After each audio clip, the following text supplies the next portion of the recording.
Merhaba arkadaşlar, kanalıma hoş geldiniz. Bugün sizlerle bu yıldız çiçekleri yapıyoruz. Bunları dekoratif amaçlı istediğiniz alanlarda kullanabilirsiniz. Bu çiçekleri yaparken elinizde kalan herhangi bir ipi kullanabilirsiniz. Şu anda elimde olanları koton ip kullandım. Video aşamasında da akrilik iple sizlere göstereceğim. İpinize uygun kaç numara tığ kullanmanız gerekiyorsa o tığ numarasını kullanabilirsiniz. Benim ipime uygun 4 milimetreydi.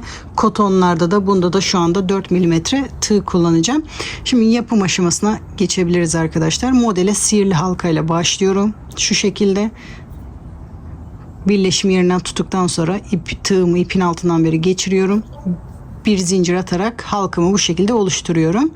Şu anda bu benim ilk zincirim. Zinciri yaparak başlıyorum. Toplamda 6 zincir yapıyorum. 2, 3, 4, 5, 6. Modele devam etmeden önce arkadaşlar, ben de emeğimin karşılığını alabilmem için videoyu bir beğen ve yorum yaparak destek olursanız ben de emeklerimin karşılığını almış olurum. Şimdi sizleri bekletmeden yapım aşamasına devam edebiliriz.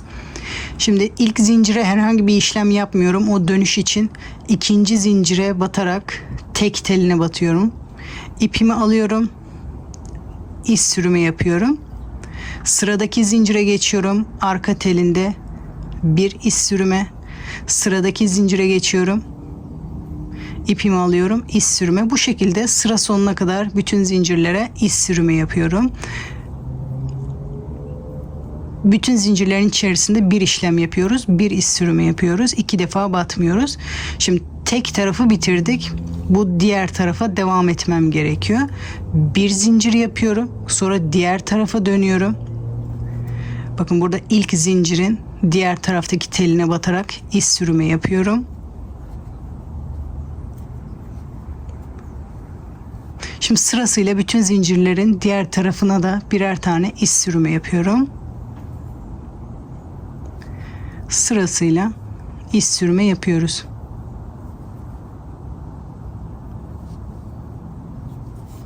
Son bir tane kaldı dönüş olan yer. Oraya da bir iz sürme yapıyorum. Şimdi yaprağın iz sürme yapma kısmı bitti. Şimdi sıramı birleştiriyorum. Burada ilk yaptığım zincirin oraya batarak tekrar bir iz sürme yapıyorum. Sıramı birleştiriyorum. Şimdi ilk yaprağımız oluştu. Buradaki gibi. Şimdi tekrar benim bu halkaya dönmem gerekiyor. Halkaya dönebilmek için de ortada iz sürümü yapmam gerekiyor. Ama yüzünden yapmıyoruz. Yaprağın düzü burası. Tersine dönüyoruz.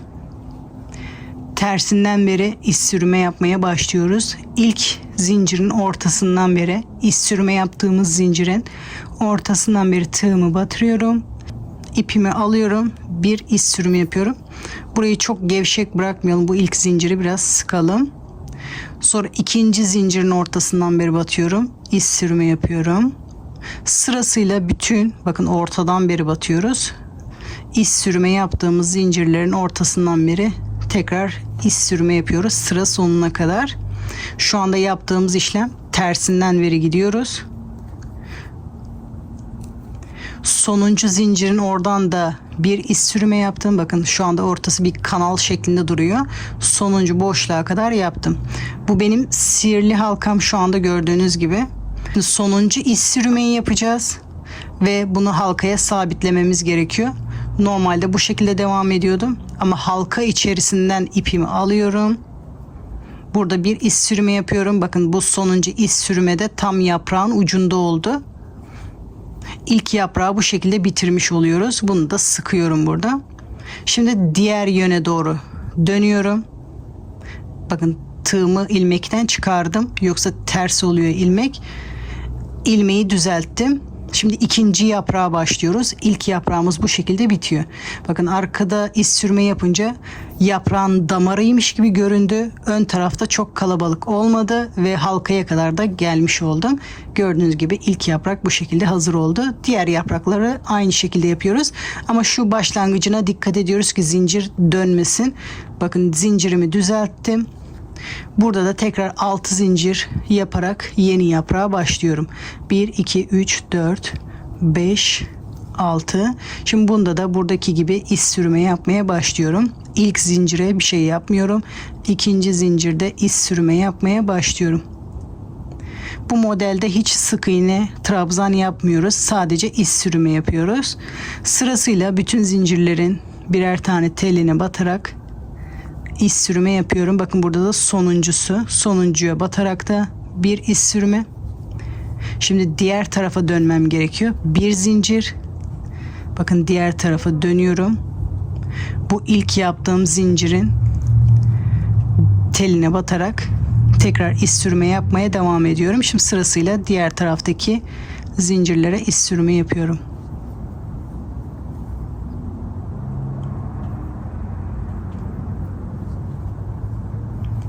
Sırasıyla bütün zincirlerin arka tellerine batarak iş sürme yapıyorum. Sonuncu zincir kaldı burada. Oraya da bir iş sürme yapıyorum. Bu ilk yaptığımın tek teline batarak sıramı birleştiriyorum. Şimdi yaprak kısmı bitti. Halkaya geri dönmem gerekiyor. Diğer yöne doğru dönüyorum. İlk zincirin içinden bir tığımı geçiriyorum. İpimi alıyorum.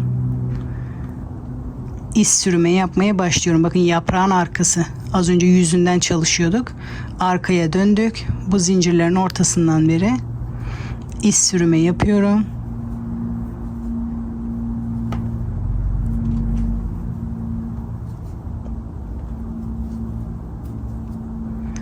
Son zinciri de battım.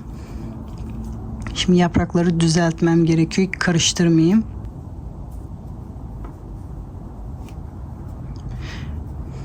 Şimdi yapraklarımı düzelttim. Şu anda yaprak düz durmuyor ama yönleri bu şekilde. İkisinin yönü aynı yöne doğru bakıyor.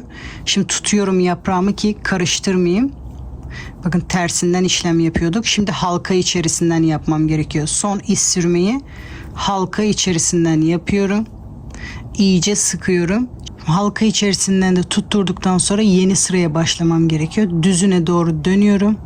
Bakın ip halka içerisinden geliyor. Zincir arka tarafta. Halka ikisinin ortasında.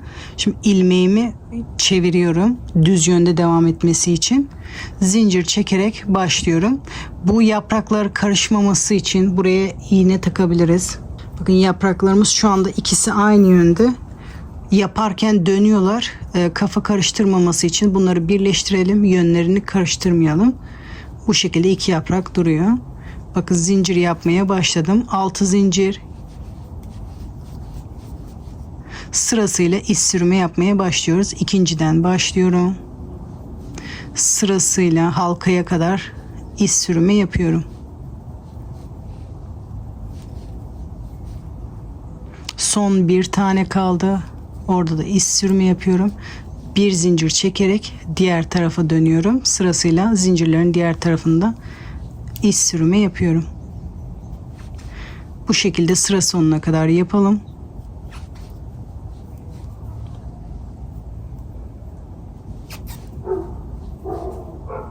Sonuncu zincire de bir iş sürme. Bu ilk yaptığıma batarak sıramı birleştiriyorum.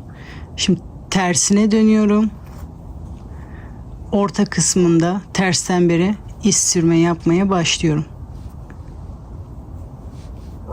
Bütün işlemleri aynı zincir üzerine yapıyoruz. Bir tarafta bir kenarına, bir tarafta bir kenarına, en sonda ortasından bu şekilde iş sürme yapıyoruz. Sonuncu boşluğa da batıyorum. Şimdi halka içerisinden iş sürme yapmam gerekiyor. Bu yaprağı halka içerisinde birleştirmem gerekiyor. Bu yaprakları düzeltmem gerekiyor. Şu anda tersi olması gerekiyor. Bütün yaprakların tersi bu yönde. Bakın halka içerisinden ipleri tutarsak bu şekilde daha iyi olur. Bakın halka içerisinden son iş sürmeyi yapıyorum. Bunu sıkarak yapıyorum ki yaprağım orada sabit dursun. Sonra diğer yöne doğru dönüyorum. Tığımı ilmekten çıkarıyorum. İlmeğimi düzeltiyorum. Bakın yaprakların üçü de aynı yönde oluyor. Bunu da tutturuyorum. Yaprakların yönünü karıştırmamak için. Çünkü dönüyorlar. 3 yaprak oldu. Şimdi bu şekilde 6 tane yaprak yapıyoruz. Bütün yapraklar aynı. 6 zincir. Sırasıyla iz sürümü,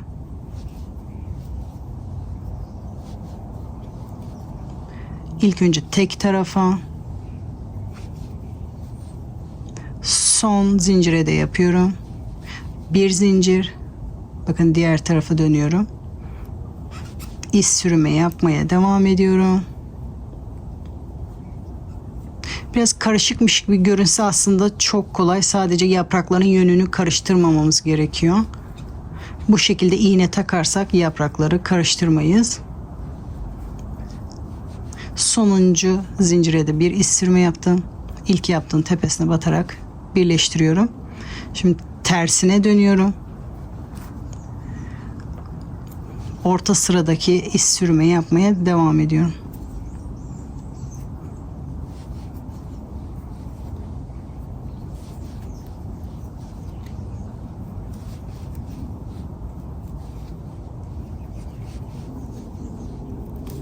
Bakın sıra sonuna kadar geldim.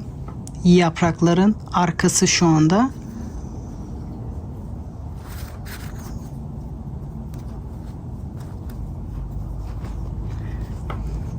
Bakın diğer yaprakların da arkası. Yaprağı da onların yönünde tutmam gerekiyor ki aynı yönde olsun. Son iz sürmeyi de halka içerisinde yapıyorum. Sonra düzüne dönüyorum. İlmeği de düzeltiyorum. Sonra zincir çekmeye başlıyorum. Bu şekilde toplamda 6 yaprak yapalım. Halka içerisinde toplamda 6 tane yaprak yaptım. Yaprakların yönünü karıştırmazsanız bir sıkıntı olmuyor arkadaşlar. Şimdi bunu çıkarıyorum.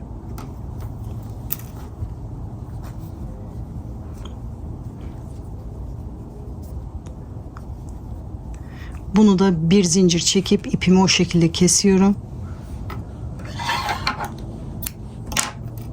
Bunu ilmekten çıkarıyorum. Şimdi örme işlemi bitti. Halkamı sıkıyorum. Bu başta uzun bıraktığımız halkayı, ipi, yaprakları düzelterek sıkmamız gerekiyor. Çünkü nasıl sıkarsak yapraklar o şekilde kalıyor. Düzelterek sıkıyoruz.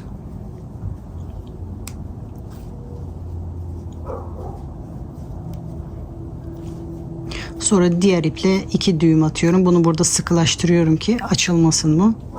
Düğüm atarken de yapraklara dikkat edelim açılmasınlar. Yaprakların şeklini bozmadan düğüm atıyorum.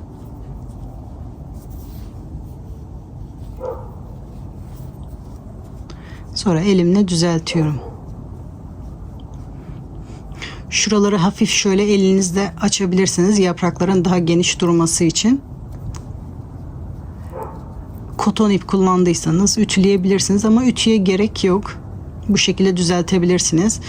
Hafif yaprakların kıvrım olmasını istiyorsanız elinizle şekil verebilirsiniz. Bunu artık elinizle istediğiniz şekilleri verebilirsiniz. Şu anda bu ipleri kesmiyorum. Kullanacağınız alanda dikebilmek için ya da düğüm atabilmek için bu ipleri şu anda tutuyoruz. Bu şekilde istediğiniz alanda kullanabilirsiniz. Ortaya boncuk takarak da dikebilirsiniz. Bunu birçok süsleme alanlarında kullanabilirsiniz. Çok fazla ip gitmiyor. Bir çiçeğe 5 metre ip gidiyor arkadaşlar. Yaptığım koton ip. Bu da akrilik iple yaptım. Gördüğünüz gibi istediğiniz ipleri kullanabilirsiniz arkadaşlar. Kanalıma hala abone değilseniz kanalıma ücretsiz abone olabilir. Zili açarak sıradaki videolardan anında haberdar olabilirsiniz arkadaşlar. Çiçeklerin yapılışı bu kadar. Sıradaki videolarda görüşmek üzere. Hoşçakalın. Kolay gelsin.